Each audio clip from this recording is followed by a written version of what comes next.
The sun went down dirty over the Fallujah sector, turning the rooftop into a slab of grit and shadow. Diesel fumes drifted up from the shattered street. A rotor thumped somewhere far off, then faded. Radios hissed. Antennas ticked gently in the heat like cooling metal. Captain Rowan Hale, Special Forces, crouched beside a low parapet and pressed his hand against the radio to kill the static. Below them, 300 troops were boxed in by a ring of militants who knew the alleys like arteries. Ammunition low. Casualties mounting. The map on Hale's tablet showed the circle tightening like a fist. A new voice cracked in on the net. Calm, crisp, too steady for a night like this. Hammer 2-1, this is Night Heron. I have your battlefield in full motion. Give me 10 seconds, and I'll open you a door. Before we begin, make sure to subscribe to Military and Veteran Stories so you never miss these true tales of courage. And tell us in the comments, where are you watching from today? They told him he'd get a drone feed, not a partner. Captain Rowan Hale, 37, wore the desert like a second skin. Tennessee boy, Clarksville born, a quiet runner with hands nicked by old parachute rigging and the slick bite of gun oil. His teen joked that Hale's eyes were the color of dusk. He saw trouble about 10 minutes before anyone else. Tonight his job was impossible: keep a collapsing perimeter from becoming a mass casualty headline. The unit below, a mix of Army infantry and attached engineers, had been cut off by a complex ambush, roadblocks staged with wire doors, motorbikes with spotters, and rooftop shooters who kept fading into the brickwork like they were part of it. Hale's call sign was Hammer 2-1. It made sense. He was a tool you used to break what needed breaking, measured and exact. But if you were watching him up close, you'd notice the scar at the corner of his mouth. You'd guess knife. You'd be wrong. It was a rope burn from a fast rope insertion years ago when he slid too hard and refused to let go. The voice on comms, Night Heron, belonged to First Lieutenant Savannah Brooks, 29, U.S. Air Force, MQ-9 pilot. National Guard kid turned active duty, a Georgia accent that only showed up when she was tired. In person, she looked more like the quiet audio engineer at a church than a combat pilot. Clean ponytail, soft brown eyes, a faint tattoo of a tiny bird behind her right ear, usually hidden by her headset. Nobody asked about it. Nobody even noticed.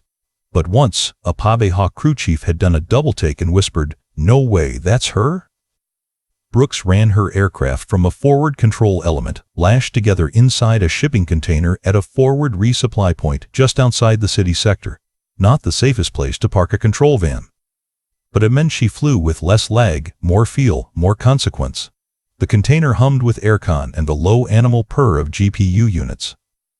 Inside, it smelled like plastic, coffee grounds, and dust. People doubted her for reasons they pretended were professional, and reasons they didn't say out loud. She wasn't a stick-and-rudder pilot. She wasn't there, not really, not in the way that left sand in your teeth and carbon on your sleeves. A drone pilot, the older guys would say, had the luxury of rewinding film. She could pan left, pan right, replay the last 30 seconds. Life didn't do that for the rest of them, but Hale didn't care who sat on the other end of the feed if the work was clean. He'd seen bad feeds, over-zoomed, jittery, late. He'd watched good men get worse because someone in an air-conditioned chair saw the alley 2 seconds too slow. He'd stopped asking for angels and started asking for timing. That first exchange with Night Heron was different. Night Heron, Hammer, 2-1, mark your clock, copy Hammer. Time on my mark, 3, 2, 1, mark, mark. Their digital clocks snapped to the same heartbeat. Talk to me, he said. I've got multispectral on the ring around your boys, she answered, tone even. Micro convoys feeding them ammo from 3 points. They're using laundry lines and satellite dishes to pass signals, rooftop to rooftop, like semaphore. Real old school. Also seeing locals forced into door frames. You push the wrong street, you're going to walk a human shield wall. Hale tasted copper. He'd bitten his cheek again without noticing. Show me where they're thinnest. Stand by. On his tablet, the grayscale of the city flickered and then sharpened. The heat of people became petals of light, Motors showed up as hot veins. The ring around the trap formation pulsed, bright then dim, as ammo loads were carried up stairwells, a cruel and constant tide. Southwest Corridor. "They're lean there," Brooks said, "but lean doesn't mean clean.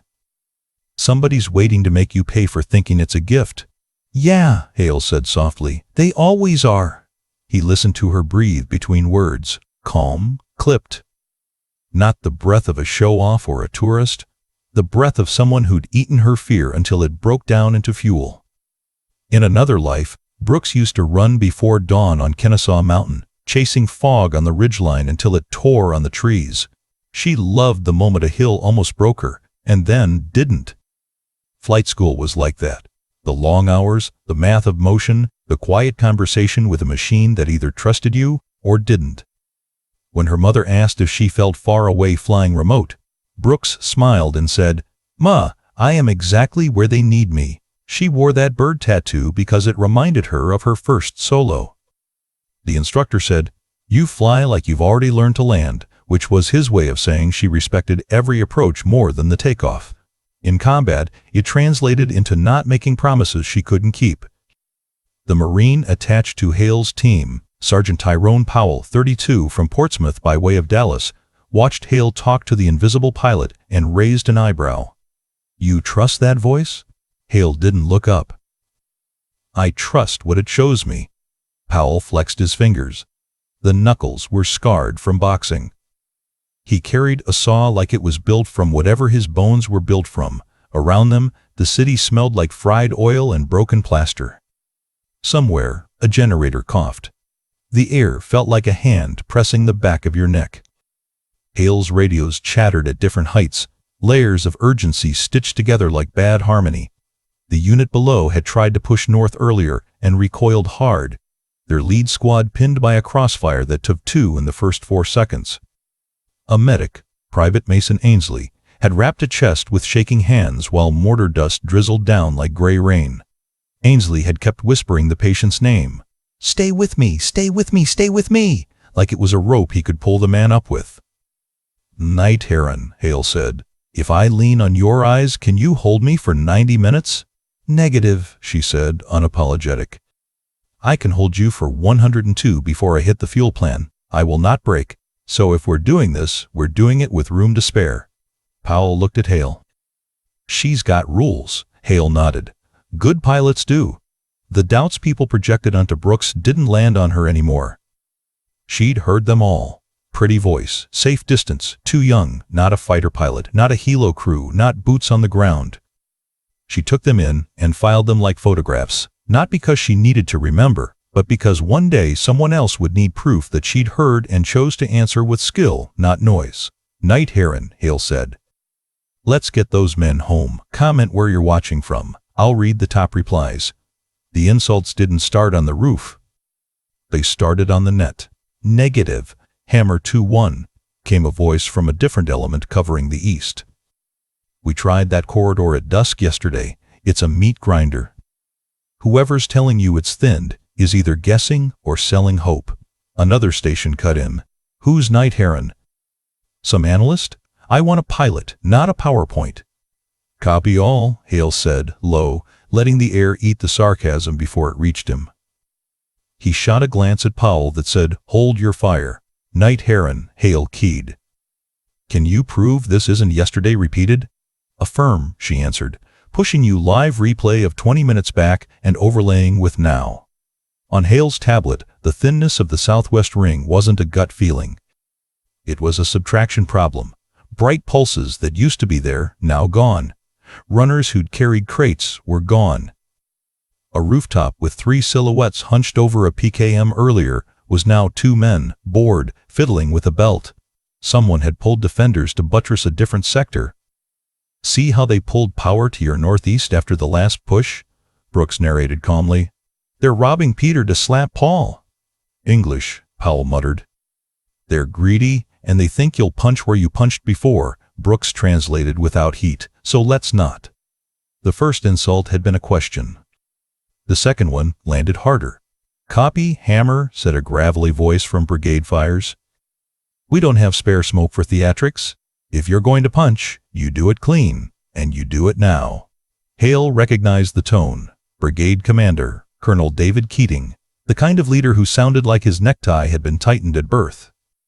Keating had a reputation for results and for making officers earn the right to think out loud near him. Hale figured that was fair. Combat didn't have extra chairs for opinions. "Sir," Hale said, "this isn't theater. I have a window. You have a drone," Keating said.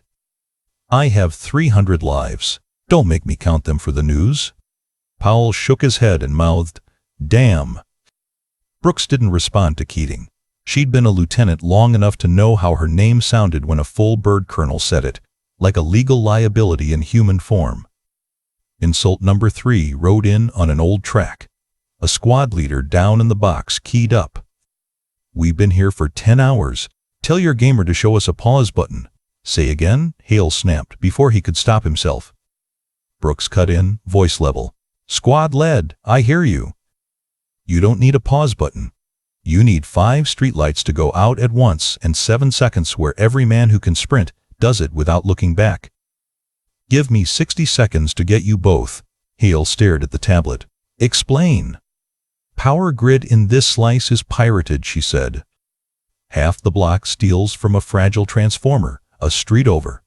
Someone added a splice today. I can see the heat variance.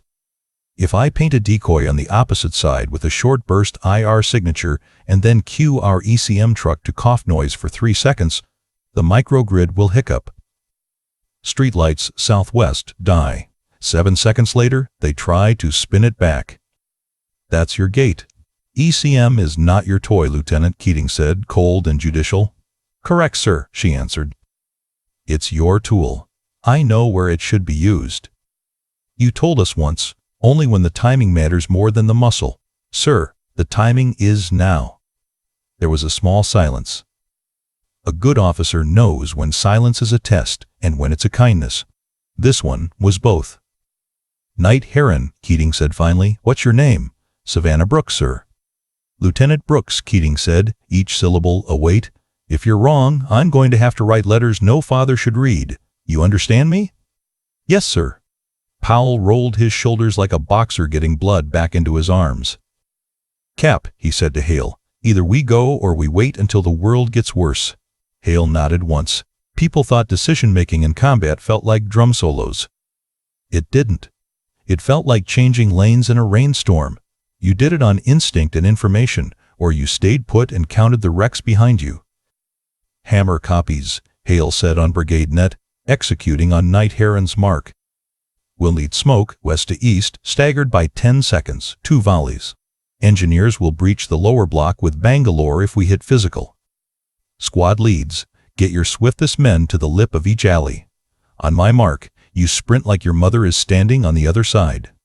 "You mean like your mom?" someone cracked, nerves firing bullets of humor where they could. "Nah," Powell said on Squad Net, dry as dust. "He means yours." In the container, Brooks lifted 2 fingers and pressed them against a laminated kneeboard as if it were a pulse point. 102 minutes of fuel under the line she would not cross. She adjusted gain, nudged the sensor, and watched the city bloom. People don't think drones have pilots in the spiritual sense. But tonight, the aircraft flew with a kind of compassion you could feel if you'd ever been on the wrong side of a streetlight. "ECM, on my call," Brooks said on the coordination net, voice steady. 3 seconds only. "No heroics. You cough, you don't sing." "Copy, Knight Heron," replied a tech with a grin in his voice. Hale saw the corridor. He could almost smell it, hot wire and the wet copper scent of a transformer dreaming of blue. "Knight Heron, count me in," Hale said. 3, she said softly. 2, 1. Cough. The street went dark, not like a story, but like a mistake. 5 streetlights popped and died. The enemy ring wobbled. Hale heard it in their rhythm, a micro-hesitation, like a band that lost its drummer. "Go," Hale snapped. "Go now." Men ran. They ran the way soldiers run when they've been taught to respect corners like living animals. They ran bent, heads low, barrels tight, every cell screaming, "Don't trip, don't trip, don't trip." The first file crossed the threshold. 1, 2, 3, 4, 5, and then the return fire began. Overwatch on the rooftops woke up late and angry. A PKM chewed at brick. Bullets struck the parapet in front of Hale with a curious, almost polite pock, then a hungry whip past his ear. Powell's saw answered in hose bursts. "Pick your heads back up, gentlemen," he muttered, and laid a sheet of persuasion across the line where the tracers began. In the box, the medic Ainsley saw a man stumble and chose, without epiphany, to outrun his fear. He threw an arm around the stumbling man's waist and made the world smaller, 8 feet, 6 feet, 4, cover. He pressed his forehead to the others for 1 second like a promise, then grabbed the next pair by the sleeves and pushed them into motion. 7 seconds, Brooks announced, +2 for their confusion and 1 for God's kindness. "You're at 10. Second volley smoke," Hale ordered. "Now." Mortars thumped like giant lungs. Smoke started as bruises in the air and then learned to be clouds. The battlefield shrank into rooms of gray and imagination. Insult number 4 came dressed like doubt but felt like fear. "Night Heron," a distant voice snapped. "You just blinded everyone." "Negative," Brooks said. "I gave them privacy to live." Through thermal, she painted lanes. She watched men become brief, bright shapes choosing courage over calculation. She counted them, 11, 20, 40. A man hesitated at a corner, forgetting which direction his spine ran.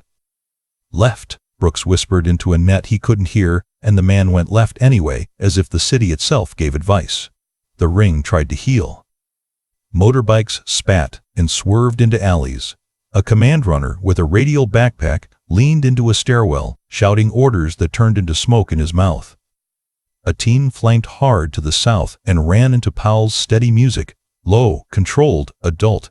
They reconsidered bravery. Keating's voice returned. "Night Heron." "Hammer, talk to me." "First platoon is through the seam, sir," Brooks said. "Second platoon halfway. Third stacking now. Contact building at grid 917. Rooftop shooters adjusting. Hammer, if you press your rooftop 2 buildings west, you'll hook their angle." Hale touched Powell's shoulder. "We move." They slid like whispered threats along the parapet, hopped a gap, and dropped into a squat behind a broken satellite dish. From here, the street's geometry tilted in their favor. Hale could see a courtyard where a motorcycle had toppled, its engine still coughing weakly like a tired dog. The night was a chorus of sounds combat veterans never forget. The clack of a charging handle, the snap of a round, the sizzle of a flare, the soft hiss of someone praying into their sleeve. Somewhere above it all, a toddler wailed in a second-floor room, a reminder that war forgets to knock. "Night Heron," Hale asked, "what's our penalty if we linger?" "You lose the seam," she said, voice warm with urgency. "They're learning your trick. They'll fix the grid and turn your door into a wall. Then we don't linger." A runner appeared on the rooftop opposite, skinny, shoulders hunched, fast. He wasn't carrying a gun. He was carrying courage the wrong way. Hale knew the type, a kid sent by older men to prove he could touch the lion's nose and live. "Don't," Hale said to no one in particular. Powell didn't fire. The kid stumbled, slid, and vanished behind a lip of concrete, deciding by accident not to be a hero. The breakthrough became a flood. 100. 140. 200. Down in the box, Staff Sergeant Elena Ruiz, 31, New Mexico. Combat engineer, hair braided tight under her helmet, shouldered a Bangalore section with another sapper and jammed it under a collapsed iron gate that had become a mouth of teeth. The Bangalore whumped, a short, angry sound. The gate lifted and then remembered gravity, falling to one side like a man surprised by a joke he didn't get. "Third platoon," Brooks called. "Your 7 seconds begin in 3, 2, 1. They went. And still, the ring tried to bite. A technical with a mounted DSK rattled into position to rake the seam. Brooks watched it like a chess player seeing a fork 2 moves ahead. "ECM, cough again for me," she said, calm as a teacher. 2 seconds on my mark, now." The technical's radio died for a heartbeat. Its driver hesitated. In that heartbeat, Ruiz threw a smoke round with a pitcher's precision, and Powell sent a polite burst to flatten the DSK gunner's enthusiasm. The truck backed up, engine whining, then stalled with a mechanical sigh. Hale looked down and saw the number he'd been pretending not to count. 280. He did the math and tasted that copper again. "Night Heron," he said, voice low. "We need all of them." "Roger," she said. "I'll stay until my line turns red. What would you do here, push or hold?" "Tell me below." When you're winning, a battlefield tries to sell you bad confidence. Hale felt the tug, the ancient urge to take one more block, hold one more corner, punish the enemy for making you feel small. He kept his hands flat on the parapet, palms gritty, and remembered his job, not to win the map, but to bring them home. 3 small clues arrived, quiet as folded notes. First, Hale caught a phrase over an enemy handheld. "Ibi Kawasaki, stay quiet." Spoken with an accent from a district miles east. Someone had imported muscle. Outsiders didn't know the side alleys the way locals did. That meant there would be sloppiness you could coax into mistakes. Second, Brooks flagged a pattern in the rooftops, not the men with rifles, but the women with laundry baskets. Every time a rooftop team repositioned, someone gathered a sheet, shook it twice, and pinned it with a flourish. Old school comms, visual, built to beat the jam. Third, Ruiz found a folded map shoved into a dunnage pile near a busted gate, not printed from a modern plotter. Hand-inked, careful, dotted with stars in 3 courtyards. Each star had a time penciled in military format. The next time read 22:30, 7 minutes from now. Hale listened to the wind pressing under the overhangs and made a decision. "Night Heron," he said, "paint me the courtyards with stars." "I see them," she said. "You planning to be there when their shift whistle blows?" "Something like that." Brooks adjusted zoom, cycling from white-hot to black-hot, letting the shapes breathe differently. A rooftop cat crossed her frame like a rumor. The aircraft's systems hummed like a lullaby for people who'd forgotten sleep. In the container, a junior sensor tech named Harris shifted nervously. "Ma'am, we're down to 90 minutes if we keep orbit." Brooks nodded without looking. "We're fine. He'll make it count." On BrigadeNet, Keating's staff argued over who owned which smoke, which lane, which responsibility when the world either broke right or wrong. Keating listened longer than his reputation suggested he would. "Night Heron," Keating said, "you still confident in your corridor?" "Confident in the timing, sir," she said. The corridor is a thing a map draws. The timing is what men survive by. Hale smiled without humor. He'd been waiting his whole career for someone to explain tactics like that to a colonel in a way that sounded like respect instead of a challenge. "Hammer 2-1, Keating said. "Understood. Your call." Powell flexed his jaw. "We going to steal their meeting cap?" "We're going to be standing in their living room when the clock chimes," Hale said. The first courtyard with a star held a truck with its hood up, 2 men smoking and pretending to fix something. They were not mechanics. Hale recognized waiting when it put on an act. He slid along the rooftop edge with Powell at his shoulder. A narrow, chipped service stair led down into shadow. The stair smelled like cordite and old onions. Somewhere on the second landing, a door was held closed with a piece of wire. Hale stepped over it like an insult he chose not to answer. At the bottom, they paused in a slot of blackness. On the radio, Brooks counted the minutes like a metronome that refused to lie. "Courtyard 1, 30 seconds to 22:30, she said. "Movement east roof to west roof. Watch your angles." Hale peeked through a jagged hole where a block had dropped out of the wall. The courtyard lay ahead. A trapezoid of broken tile. A slumped couch that had once been blue and now remembered only the shape of rain. The truck coughed casually. The 2 men smoked like professionals. 20 seconds, Brooks said. Hale looked at Powell. Powell looked back, mouth a thin line. They didn't need words. 10, Brooks whispered. 9, 8. A third man stepped out of a doorway with a handheld radio, the long kind, old Soviet chic. He lifted it and pressed the transmit button like a man flicking a cigarette. Somewhere, a rooftop sentry would be listening for a code phrase. 3, 2, 1. "Now," Hale said. Powell went first, not because the rank chart said so, but because Powell loved doing the first right thing before anyone else stole the pleasure. He moved with that big man grace that snipers hate because it makes them wrong. He crossed the threshold in 2 steps, shouldered the radio man into a wall with a short, neat violence that left the guy confused about what gravity intended, and pinned him there with a forearm. Hale covered the smokers. They froze, cigarettes glowing like confession. "We're done here," Hale told them softly, and zip-tied their wrists with a quiet sincerity. Brooks's breath touched the net like wind through reeds. "That felt right," she said, more to herself than to anyone else. They moved to Courtyard 2, guided by Brooks's skyline and Ruiz's rough map. 2230 came and went while the ring outside tried to remember how to be a circle and not a chain of worried men. In Courtyard 2, the star was painted under a water tank. Hale found a laptop tucked into a canvas bag with a bundle of cheap radios, each labeled with tape and marker. Ruiz hissed through her teeth. "They're playing at being a brigade. Everyone plays at something until it costs too much," Hale said. Powell skewered a radio antenna into the dirt with 2 fingers. "You heard the voice too, right?" he asked. "The Colonel's." The way he asked her name, like he'd heard it before. Hale shrugged, not ready to spend thought where he might need it later. At Courtyard 3, the star had a circle drawn around it with the word Mubtada, start.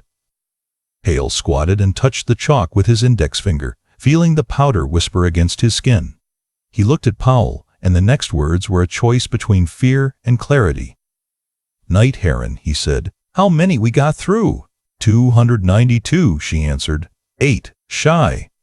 Hale swallowed hard and felt the scar at his mouth pull. "Find me the 8. Brooks's voice softened. "Found them." West End. 1 litter team with a leg wound. 3 stragglers, low on nerve. A pair of engineers holding a corner for everyone else's courage. And a kid on a stoop with eyes too big. "Civilian?" "Yeah," she said. "Someone's boy." Hale closed his eyes for a heartbeat. Then he opened them like a door. "We take the litter team first," he said. "Powell, you and me. Ruiz, collect the stragglers with your sappers." Night Heron. "Yes, Captain, keep counting." They hit the West End running small and smart. The seam still held, but it was learning to question itself. Enemy shooters had found new holes to pour rounds through. A kid threw a bottle off a balcony, empty, and Hale's head snapped up on reflex, the kind that keeps you alive and makes you tired. The litter team was 3 soldiers bent over a 4th, who stared up at a sky he'd trusted too long. Blood had crawled down the man's thigh in 2 long fingers and gone dark. Ainsley, the medic, had done everything right with what he had left. He looked up at Hale like a prayer he knew better than to speak. Powell took the front handles, Hale took the rear. They lifted with their legs, not to be polite to their backs, but because spines are the only thing you don't get a spare of in war. They moved in a narrow crouch that felt like humility. A gunner on a rooftop to their left found the math and started to write it in tracers. "Left," Brooks said, "then down." There was a crack in the wall that barely qualified as down. Powell didn't argue with physics, he bullied it. He shoved the litter into the opening and it sighed through, scraping paint and expectation. "Ruiz," Hale called. "Status." "Stragglers are in my pocket," Ruiz said. "I lied to them. Told them their favorite songs were at the end of the alley." "Good lie," Hale said. "Best I had," she said. Then the pair of engineers at the corner started to lose the argument. You could tell by the sound. A firefight has distinct chapters. This one was at the part where mastering your breath is the only verse that matters. The angle was bad. The enemy had found a vantage that turned the engineer's cover into an exhibit. "Night Heron," Hale said. "I need 7 seconds again." "Sir," Brooks said gently, "I can give you 5. "Count it," he said. A glow returned to one of the streetlights in the periphery, the grid recovering like a snake remembering hunger. Brooks had one more cough in the ECM that wouldn't burn bridges with the Colonel. She spent it like a miser buying an umbrella. 3, she said. 2. 1. The enemy gunner hesitated on a beat he couldn't hear. In that space, Powell leaned out and laid down a 6-round instruction manual, on why you don't expose your ribs to a man who practices his craft." The line went quiet. They moved again. And then it happened. The mini-twist no one had cued for. A voice rose from a doorway in perfect Iraqi Arabic, clipped and local, not classroom. Not the rounded vowels Americans wear like borrowed clothes. The voice spoke softly, a woman's voice, direct. "Ya waladi, ta'al hena. My boy, come here." The kid on the stoop turned and froze. The voice was in his language and in the cadence of his block. He didn't move immediately. Kids have instincts, adults have trained out of them. He looked at Hale, then at the doorway where a woman stood half hidden, palms empty, face open. Hale checked the angle of her wrists, the fall of her shoulders, the set of her mouth. Everything said mother, but the street said trap. He would not trade a litter team for a symbol, and he would not leave a child to the statistics. "Night Heron," Hale said, "translate." "I don't have to," Brooks said. "I believe her." "Since when do we believe doorways?" Powell asked. "Since I've been watching her for 20 minutes bring a cup of water to her father and refuse to step on the chalk line someone drew across her threshold," Brooks said. "Since she yelled at 2 fighters for dropping a cigarette near her prayer rug? Since she turned away when they put guns on her step, not because she is brave, but because she is furious." Hale let out a breath. "Fury is the right shape," he said, to the boy, Yalla. The boy ran to his mother, and the mother grabbed him like she was pulling him out of a river. Hale felt something in his chest tilt back into place by a degree. A new voice cut into the net, clean and resonant. "Hammer. Night Heron. This is Brigade Actual." Keating himself. "Send it," Hale said. "I'm not in the habit of asking lieutenants to lead my fires," Keating said. "But I know the call sign, Night Heron." Powell shot Hale a "told you so" look. "Sir?" Brooks said carefully. "Al-Qaeda, 2 years back," Keating said. "Convoy cut to pieces on a market road. You painted walking routes for 33 wounded through a maze of tarps in a dust storm and told a frightened medic where to plant his feet without ever letting your voice shake." "Who was that medic?" Brooks's voice changed, just enough. "Specialist Ainsley, sir." Hale felt a jolt. He looked down at the litter team. Ainsley's gloved hands were on the pressure dressing of the thigh wound. His eyes lifted like someone had said his name in a church. He whispered, "Aaron?" Brooks didn't answer the question. She answered his fear. "You got him, specialist," she said. 4 more turns. Then a makeshift ramp. Then light. Her tone folded around the words like a bandage. The next minute felt like someone holding the city's lungs shut. Then the alley brightened, not with power, but with the pale glow of chemical light tossed by Ruiz into the mouth of safety. The litter slid. A boot scuffed. A man swore softly and tenderly, like he'd woken a baby. They were through. Hale felt the relief and played mean with it. Relief is a liar. It tries to sell you a cigarette before the fire is out. "Night Heron," he said. "What's the count?" 299, she said. Hale looked at Powell. Powell looked at Hale. The last man is always either the bravest or the most broken. Or both. "Who?" Hale asked. Brooks's voice turned gentle, and Hale hated it for a second because gentle voices sometimes arrive with bad news. "The last is Sergeant Ruiz," she said. She stayed a heartbeat to make sure the light stayed where she threw it. "She's walking. She doesn't know she's last." "Ruiz," Hale said into the small of his throat, "don't be a legend." "Can't help certain things," she said, pretending it was a joke. They met her at the corridor's lip, Powell stepping into view like a bouncer at a club no one would want to dance in. He put his palm on Ruiz's shoulder and physically turned her. It wasn't a question. She let herself be steered, and then, when she felt safe, punched him in the arm. "Don't touch an engineer like she's fragile," she said. Powell grinned. "Noted." "Night Heron," Hale said, throat tight. "What's the count now?"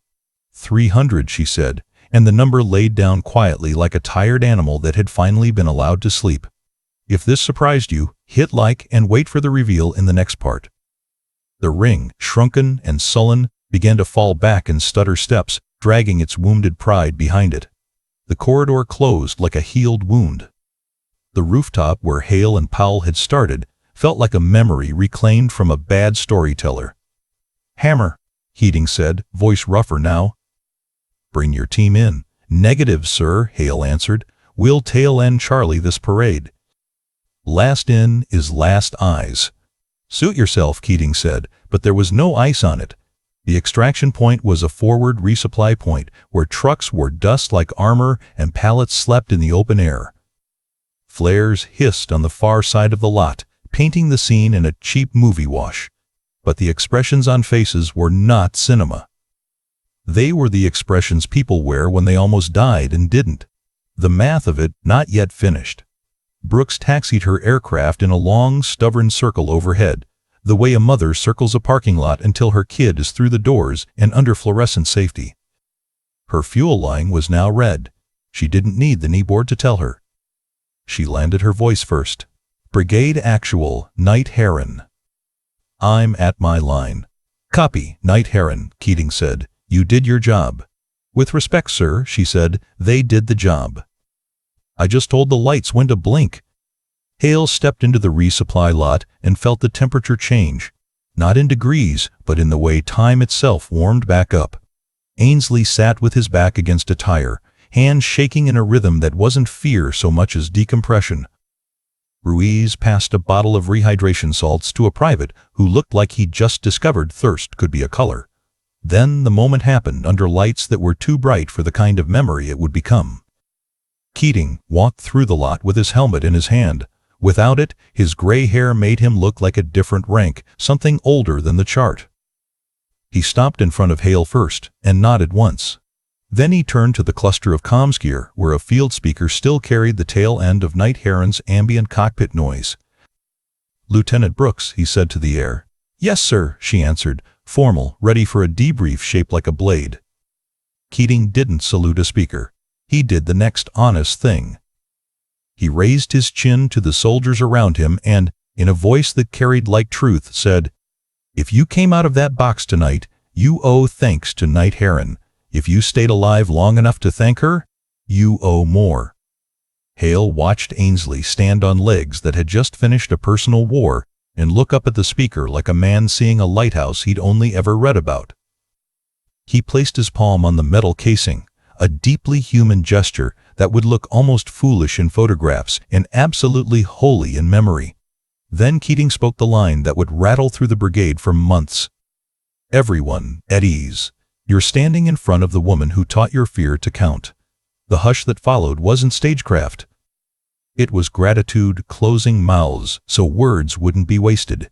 A tech hustled up with a tablet balanced on a case. He pushed a button and Brooks's face resolved on a small, gritty video window, grainy, saturated, real. She looked younger than her voice had sounded and older than her file would admit. The tiny bird tattoo behind her ear peeked out as she adjusted her headset. No one made a sound. Keating took one step closer to the screen and gave her something no one could mistake for anything else. He saluted. Brooks's eyes widened, and then she returned it, precise, not theatrical. The room didn't explode in cheers because rooms like this don't. They let the salute finish the sentence. Hale glanced at Powell. Powell was blinking a lot and pretending it was dust. The screen flickered, then stabilized. "Lieutenant," Keating said, dropping his hand, "I knew I recognized your call sign, and now I know I recognized your work. Don't leave the net. You'll brief me before you sleep." "Yes, sir," Brooks said, and the corner of her mouth did something that might, in a safer place, be called a smile. Respect isn't loud when it's real. Word traveled through the 300 like water through cloth. Men you'd never see speak to a screen did, quietly saying, "Thank you, ma'am," into a cheap speaker like it was a chapel window. Ainsley limped over and took the mic. Hale could have stopped him. He didn't. "Specialist Ainsley, ma'am," he said, voice frayed. 2 years ago, that Market Road, you told me where to put my feet." Brooks's voice softened, old pain in it. "You did the walking, specialist." Ruiz elbowed her way forward like she elbowed through everything. "Engineer Ruiz," she said, grinning like trouble. "Ma'am, next time you cue me for a 7-second sprint, make it 8. I like a dramatic finish. Brooks huffed a laugh through her nose. Copy, Sergeant. I'll see what the grid can spare. Keating turned to Hale. You walked them out. Hale shook his head. She walked us all out, he said. I just made sure no one looked back. The climax wasn't the salute or the speeches. It was the second wave that Hale had almost dreaded, the aftershock. The enemy, irritated beyond patience, tried a probing push against the resupply point like a final insult to meaning. It wasn't big, a handful of angry men and a technical with no right to be brave this late at night. But it was ugly. Hale didn't waste poetry on it. He spoke like a carpenter measuring twice. Powell, anchor right. Ruiz, show them the difference between a corner and cover. He touched Ainsley's shoulder. Sit this one. Ainsley nodded, swallowing whatever protest was trying to get born. Brooks still had 30 minutes of fuel as she drew the circle tighter and made the sensor do a kind of dance. She did, and the dance showed Hale exactly where the last push would trip over its own feet. Technical is going to try your north gap, she said. He thinks it's pretty. It's actually glass. Powell flanked. Ruiz tossed two small gifts that sounded like slam doors. The technical lost interest in living loudly and backed into an argument with a crate. The push collapsed like a bad idea finally told the truth about itself. And then, quiet. Not silence. There's never silence at a resupply point. But quiet enough that the human parts of people could begin to stretch weariness without breaking. Keating exhaled, the sound loud in the Met. That will be all, gentlemen and ladies? He paused.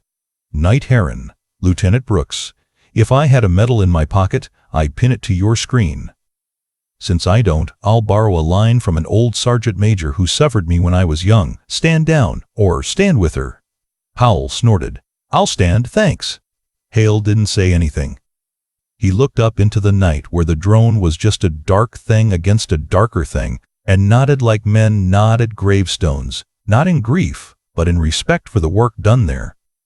The convoy rolled at 2 in the morning, which sounds gentler when you say it than when you do it. 2 in the morning is when the night admits it can't stay, and the day promises nothing. Hale rode tail vehicle with Powell, who had finally stopped pretending the dust was the reason his eyes watered. Ruiz slept, sitting up like engineers do, as if walls and gravity were just different styles of insult she refused to accept. Ainsley checked his patient again and again until the habit slowed into care. He thought about a market road 2 years ago, and a voice that made his panic hold still long enough to be useful. Back at the forward resupply point, in a container that looked like nothing from the outside and like a small nerve center from the inside, Savannah Brooks took off her headset. The bird tattoo behind her ear flashed and vanished as she rubbed the line where the pads had pressed all night. Harris, the sensor tech, handed her a bottle of water and tried not to look at her like a kid looks at someone who just moved a mountain by pointing politely at it. What now, ma'am? He asked. Now we write it down clean, she said. So the next lieutenant doesn't have to guess. Brooks opened a notebook the way some people open a familiar door. She wrote times in full words, arrows in neat lines, and circled the places where luck had pretended to be planning. She drew a tiny bird in the corner. Not vanity, just a signature to tell a future self. I was here. I did the math. It mattered. The moral of this story isn't about drones or infantry, officers or enlisted, men or women. It isn't about gadgets or grit. It's about timing and trust, the kind that lets one person's calm become a bridge for hundreds. Courage is not the noise you make, it's the count you keep. The count of seconds where the light is out and you run anyway. The count of lives you ensure tally up to the number you promised at the start. The count of breaths you steady for someone else because you can. Rowan Hale would not tell this story loudly. He would tell it like a craftsman showing a joint that took hours to fit. Savannah Brooks would not sign it with headlines. She would sign it with a small bird and a line in a log that said 300, accounted for. And if you ask Colonel Keating what changed him that night, he'd say it was the moment he recognized a call sign and remembered that leadership is not a megaphone. It is the quiet you impose on a room so the right voice can be heard. They didn't throw a party. They didn't take a victory lap. They counted, and the count was 300. If this moved you, salute in the comments. Tell me where you're watching from and who you're watching for. A friend, a brother, a daughter, a stranger who once steadied your breath across a bad night. And if you want stories like this, the quiet kind that turns seconds into lives, subscribe to keep these stories alive. Next time, we'll follow a different call sign on a different night when one impossible decision turned a battlefield on its hinge. Guess the setting in the comments: flight deck, field hospital, or jungle trail.